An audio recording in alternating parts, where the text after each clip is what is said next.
श्री भागवत भगवान की है आरती, पापियों को पाप से है तारती। हरे कृष्णा। सभी भक्तों को श्रीमद् भागवतम के इस सत्र में हार्दिक अभिनंदन और सुस्वागतम। आज का हमारा विषय है श्रीमद् भागवतम के पंचम स्कंद का 10वां अध्याय। विषय वस्तु है जड़ भरत तथा महाराज रहुगण की वार्ता।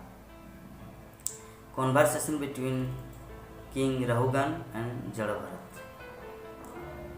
तो ये विषय है जो पिछले अध्याय में हम लोग श्रवण कर चुके, किस प्रकार माँ काली के सामने जड़ भरत को कुछ डाकू मिलकर बलि देने के लिए मंदिर ले आए थे।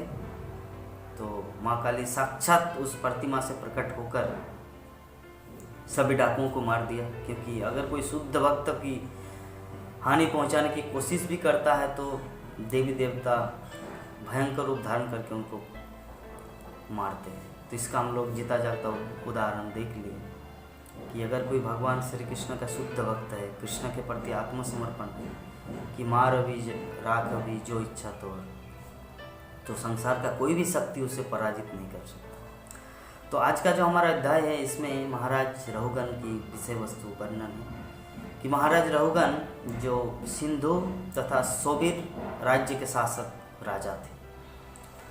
तो गंगा सागर, पश्चिम बंगाल गंगा सागर में श्रीमद् भागवत की कथा चल रहे थे। तो उस समय महाराज को पालकी से भागवत कथा को सुनाने के लिए ले जा रहे थे। तो सोबीर सिंधु नदी उधर से जब उनको पालकी से ढो के ले जा रहे थे महाराज को, तब पालकी में 4 व्यक्ति रहता है। तो उनमें से एक व्यक्ति कुछ बहाना करके कि मुझे बाथरूम लग रहा है, ऐसा कुछ बहाना करके वो पालकी को रख दिया और वहाँ से भाग गया। तो 3 व्यक्ति हैं, तो 3 व्यक्ति पालकी को तो ढो नहीं सकता। तो बहाना करके जैसे भाग गए तो पालकी अभी उठाने के लिए कौन आएगा, किसी को तो लाना पड़ेगा। तो 3 व्यक्ति ये लोग विभिन्न जगह में ढूंढने के लिए गया। एक व्यक्ति राजा के सामने रहा और 2 व्यक्ति ढूंढने के लिए गया किसी एक को लाने के लिए। तो जो खेत की रखवाली कर रहे थे जड़ भरत, जिसका काम है खेत की रखवाली करना कि कोई जानवर आके खा न ले उनका फसल, तो अभी उस व्यक्ति को तो मिला, जड़ भरत को वो लोग उठा के ले आए। यद्यपि वो नहीं आना चाह रहे थे। तो बोले कि देखिए आपको हमारे साथ पालकी ढोना है तो आप हमारे साथ चलिए। तो जड़ भरत कुछ बात नहीं करते थे, मूर्ख है, वो सब कुछ जानते लेकिन फिर भी चुपचाप है। तो इसके बाद महाराज रहुगण बहुत ही प्रसन्न हुआ कि कोई एक व्यक्ति आया, नहीं तो उनका भागवतम कथा सुनना व्यर्थ चला जाता।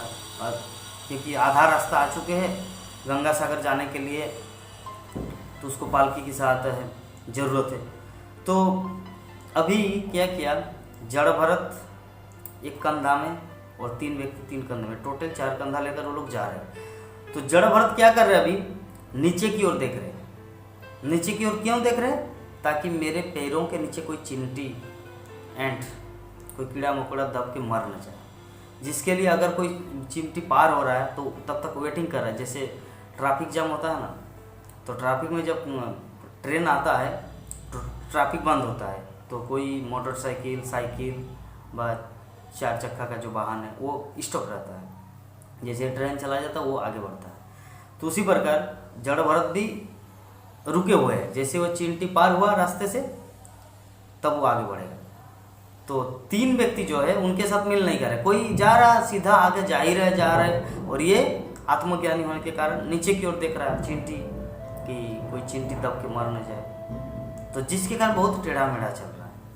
तो अभी ऊपर से, पालकी के ऊपर से महाराज बोले कि कौन ऐसा मूर्ख है जो इस प्रकार चल रहा है, जो मेरा इतना पीड़ा हो रहा है उनको पता नहीं चल रहा, कितना मुझे दुख हो रहा है, इधर से उधर मेरा सीधा नहीं चल रहा है, कौन ऐसा मूर्ख है, उनको मैं चाबुक से मारूं।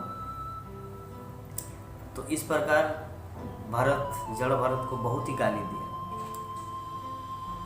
बहुत गाली देने के बाद इतना गाली दिया, तो गाली देने के बाद जब असहनीय हो गया तो जड़ भरत ने सोचा कि ये जो है ना, ये राजा, ये पूर्ण रूप से देहात्म बुद्धि में, ये भागवत कथा सुनने जा रहे हैं लेकिन इसका भागवत कथा सुनने का योग्यता नहीं है।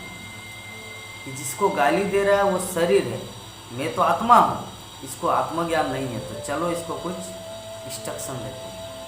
तो ऐसी भावना लेकर महाराज मतलब जड़ भरत इस श्रीमद् भागवत का जो आत्म तत्व ज्ञान है वो बोलना प्रारंभ हो। महाराज जड़ भरत को इतना कुछ बोला, इतना कुछ गाली दिया, बोले कि मैं आपका चिकित्सा करने जा रहा हूँ, मैं आपको मारूंगा, मैं आपको आपका जो होश है ठिकाने में लाऊंगा, पागल कहीं का। इस तरह बहुत कुछ महाराज बोले थे। तब जड़ भरत उसके रिप्लाई में बोले कि हे राजन, आपने कहा रे दुष्ट जड़ तथा पागल, मैं तुम्हारी चिकित्सा करने जा रहा हूँ, और जब तुम होश में आ जाओगे, इस संबंध में मुझे कहना है हे महाराज, यद्यपि मैं जड़, गूंगे तथा बहरे मनुष्य के भांति रहता हूँ, किंतु मैं सचमुच एक स्वरूप सिद्ध व्यक्ति हूँ। आप मुझे दंडित करके क्या पाएंगे?